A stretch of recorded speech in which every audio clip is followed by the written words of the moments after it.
ఎప్పుడు వస్తాడు, ఆ రగ్గు ఎప్పుడు తెస్తాడు, నేను ఎప్పుడు కప్పుకోవాలి, నేను ఎప్పుడు నిద్రపోవాలి అని. మాట ఇచ్చిన పెద్ద మనిషి ఇచ్చిన మాట సంగతి మర్చిపోతాడు. మరుసటి రోజు ఉదయం ఆ మనిషికి ఆ మాట గుర్తొచ్చి బయటకు వచ్చి చూస్తే అప్పటికి ఆ పేదవాడు చనిపోయి ఉంటాడు. అతని చేతిలో ఒక ఉత్తరం ఉంటుంది. అది తీసుకుంటే దాంట్లో ఇలా రాసి ఉంటుంది: అయ్యా, నా శరీరం చలిలో ఉన్నా ఆ చలికి అలవాటు పడిపోయి ఉంది, బతికున్నా నేను అప్పుడు. కానీ మీరు కలిగించిన ఒక ఆశ వల్ల, మీరు చెయ్యలేనటువంటి ఒక మాటను మీరు చెప్పడం వల్ల, ఆ ఆశతో నా శరీరం ఆ చలికి తట్టుకునే శక్తిని కోల్పోయి అలా చచ్చిపోయి ఉన్నాను. అప్పుడు ఆ పెద్ద మనిషికి అర్థమైంది, ఓహో, మనం ఇలా తెలియకుండా ఒక ప్రాణాన్ని తీసేసామా అని. ఇక్కడ ఆ మాట ఇచ్చిన పెద్ద మనిషి ఎవరు అని నేను అడగట్లా, ఆ పేదవాడు ఎవడు అని కూడా నేను అడగట్లా.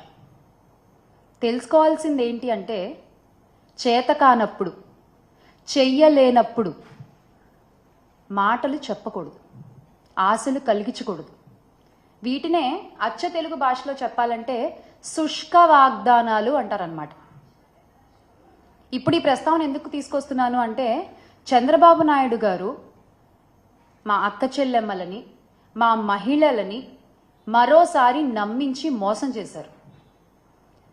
ఆయన మాకు ఇస్తానన్న వాగ్దానం నిలబెట్టుకోలేకపోగా, ఇస్తానన్న హామీలు ఇవ్వకపోగా, జగనన్న ఇస్తున్న పథకాల్ని కూడా ఆపేసి ఈ రోజున ఆంధ్ర రాష్ట్రంలో ఉన్న మహిళలకి, ఆడపిల్లలకి, వారి కుటుంబాలకి తీవ్ర ద్రోహాన్ని చేశారు. ఎన్నికల సమయాల్లో సూపర్ 6 అంటూ పెద్ద పెద్ద బ్రాండింగ్స్ వేసుకున్నారండి కూటమి ప్రభుత్వం. మనం చూడొచ్చు ఇక్కడ ఈ సూపర్ 6 అంటూ ఈ పెద్ద పెద్ద బ్రాండింగ్ని పట్టుకుని కూటమి నాయకులు పవన్ కళ్యాణ్ గారితో సహా ప్రతి ఇంటికి తిరిగి ఈ హామీలన్నీ ఒక పేపర్పై పెట్టి నాయకులు సంతకాలు చేసి ప్రజలకు ఇచ్చారు. దీన్ని ఒక బాండ్ పేపర్లా భావించండి, మా హామీలకి ఎటువంటి ఢోకా లేదు అని చెప్పారు. అందరూ సంతకాలు చేశారు. కానీ ఈ రోజున అధికారంలోకి వచ్చిన తర్వాత వీటి ఊసే లేదు. ఆ రోజున మీరు అబద్ధాలు చెప్పి బాండ్ పేపర్లు అంటూ ప్రతి ఒక్కళ్ళు సంతకాలు చేసి ఈ పేపర్ని ప్రజల చేతిలో ఇలా పెట్టి, ఈ రోజున మీరు వచ్చిన తర్వాత వాటి ఊసే ఎత్తకుండా ప్రజల్ని మోసం చేస్తుంటే, ఆ రోజు మీరు పెట్టిన సంతకాల విలువేంటో మీరే చెప్తున్నారు. ఇదేనా మీ సంతకం విలువ? ఈరోజు ఉదయం జగనన్న కూడా ఇదే విషయమై ఆంధ్ర రాష్ట్ర ప్రజల పక్షాన, అలాగే మహిళల పక్షాన ఎదుర్కొంటున్నటువంటి సమస్యలపై, ఎగ్గొట్టేసిన హామీలపై ట్విట్టర్ వేదికగా చంద్రబాబు నాయుడు గారిని నిలదీయడం జరిగింది. ఇప్పుడు ఒక సాటి మహిళగా మా మహిళలకు జరుగుతున్న అన్యాయాలపై నేను కూడా అడుగుతున్నాను. ఎందుకని ఇలా పదే పదే మహిళల్ని మీ మాటలతో నమ్మించి మోసం చేస్తున్నారు? ఇది చీటింగ్ కాదా? ఇది అన్యాయం కాదా? అసలు ఇలా మహిళల్ని మోసం చేస్తున్నందుకు చట్టపరంగా మీ పైన 420 కేసు పెట్టచ్చు. ఎందుకు మీరు ఇచ్చిన వాగ్దానాలపై మీకు అంత చులకన భావం? ఎందుకు మీ మేనిఫెస్టో అంటే మీకు అసలు అంత లెక్క లేదు? ఎందుకు ప్రజలకు ఇచ్చిన మాటల్ని టేక్ ఇట్ ఫర్ గ్రాంటెడ్గా తీసుకుంటారు మీరు? ఇదేమీ మీకు కొత్త కాదు, ఇదేమీ కూటమి నాయకులకి కొత్త కాదు. 2014లో కూడా ఇలాగే మీరు చూసుకున్నట్లయితే 2014లో కూడా డ్వాక్రా రుణమాఫీ అని మహిళలకి ఆశలు కల్పించి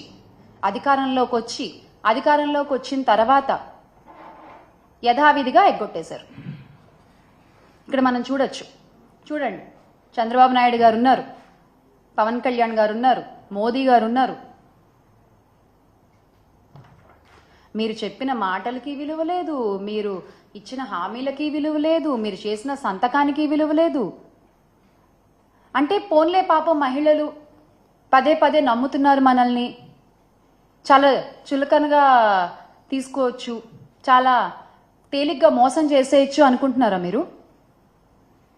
ఈ రోజున మీ మాటల్ని మళ్ళీ మళ్ళీ నమ్మి మోసపోయే మహిళలు ఎవరూ లేరు. ఖచ్చితంగా ప్రతి మహిళ ఈరోజు మిమ్మల్ని గద్దె దించే ప్రయత్నం చేస్తున్నారు. మీరు ఆ విషయం గ్రహించాలి. అరే, అసలు అన్ని హామీల్లోకి కూడా తల్లికి వందనం అనేది మా ముఖ్యమైనటువంటి హామీ అని మీరు చెప్పుకుంటూ వచ్చారు. ఆ తల్లికి వందనం గురించి మీరు ఎలా ప్రచారం చేశారో కూడా ప్రతి ఒక్కళ్ళకి తెలుసు. ఏడాదికి రూపాయలు 15,000 చొప్పున ఇస్తామన్నారు. అది ఇవ్వకపోగా మీరు అధికారంలోకి రాగానే జగనన్న ఇస్తున్నటువంటి అమ్మఒడి పథకాన్ని కూడా ఆపేశారు. గత 7-8 నెలలుగా పిల్లలు, తల్లులు మీరు ఇస్తానన్న ఆ తల్లికి వందనం హామీ కోసం ఎదురు చూస్తూనే ఉన్నారు. ఆ పిల్లల ఎదురు చూపులకి మీరు ఏం సమాధానం చెప్తారు? ఆ తల్లుల ఎదురు చూపులకి మీరు ఏం సమాధానం చెప్తారు? వాళ్ళ భవిష్యత్తుకు మీరేమి సమాధానం చూపిస్తారు? మేము ప్రశ్నిస్తున్నాం ఈ రోజున రాష్ట్రంలో ప్రతి ఒక్కళ్ళు జగన్మోహన్ రెడ్డి గారు ఉంటే అనేటువంటి ప్రశ్నని వాళ్ళకి వాళ్ళు వేసుకుంటున్నారు. ఖచ్చితంగా దానికి తగ్గ సమాధానాన్ని త్వరలోనే మీకు చూపిస్తారు. అసలు ఏ రకంగా ప్రచారం చేశారండి మీరు? ఇంటింటికి తిరిగి ఎంతమంది పిల్లలు ఉంటే ప్రతి ఒక్కళ్ళకి నీకు 15,000, నీకు 15,000, నీకు 15,000, ఒకళ్ళుంటే 15,000, ఇద్దరుంటే 30,000, ముగ్గురుంటే 45,000, నలుగురుంటే 60,000 ఇలా చెప్పుకుంటూ పోయారు కదా. రామానాయుడు గారు అయితే, గౌరవ మంత్రి రామానాయుడు గారు అయితే ఆయన అసలు ప్రతి గ్రామానికి తిరిగి ప్రతి ఇంటికి తిరిగి ఏ విధంగా ప్రచారం చేశారో ఆయన చేసినటువంటి స్కిట్లు ఇప్పటికీ ప్రతి ఒక్కళ్ళ ఫోన్లలో ఆడియో రూపంలో, వీడియో రూపంలో మనం వింటూనే ఉన్నాం. చాలామంది రింగ్ టోన్లుగా కూడా పెట్టుకున్నారు, మర్చిపోకుండా దాన్ని. కానీ మీరేమైనా చేస్తున్నారా? లేదు. ఒకసారి మనం రామానాయుడు గారు ఏ విధంగా ప్రచారం చేశారో చూద్దాం.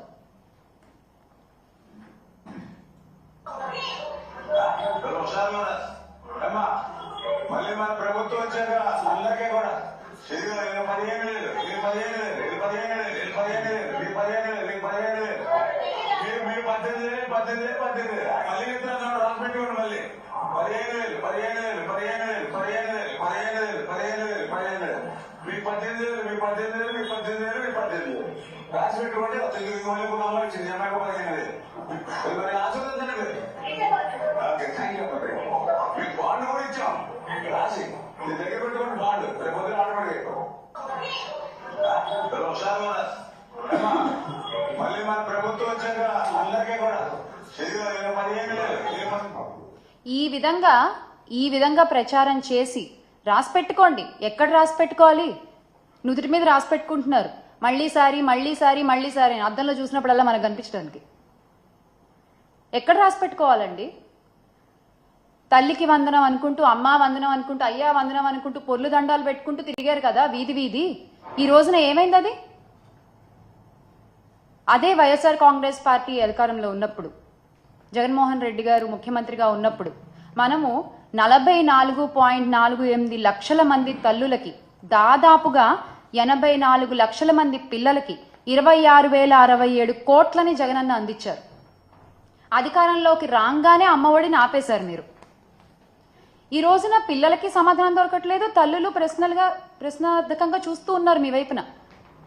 కానీ మీ వైపు నుంచి ఎటువంటి సమాధానం దొరకట్లేదు. ఇంకా వస్తుందని ఆశగా ఎదురు చూస్తున్నారు. కానీ ఈ రోజున మీరు తేల్చి చెప్పేశారు క్యాబినెట్లో, ఈ ఏడాది ఇవ్వబోము అని చెప్పి. అరే, మీరు ఇలా హామీలు చెప్పేటప్పుడు మాత్రం ప్రజల మధ్యలోకి వచ్చి, ఇంటి ముందరకు వచ్చి చెప్తారు మేము ఇస్తామని. మేము ఇవ్వమని మాత్రం 4 గోళ్ల మధ్య చెప్పేస్తారు. మీకు నిజంగా ధైర్యం ఉంటే, మీకు నిజంగా మహిళల్ని ఎదుర్కొనేటువంటి సత్తా ఉంటే, ఆ ఏ మహిళల ముందుకొచ్చి మీరు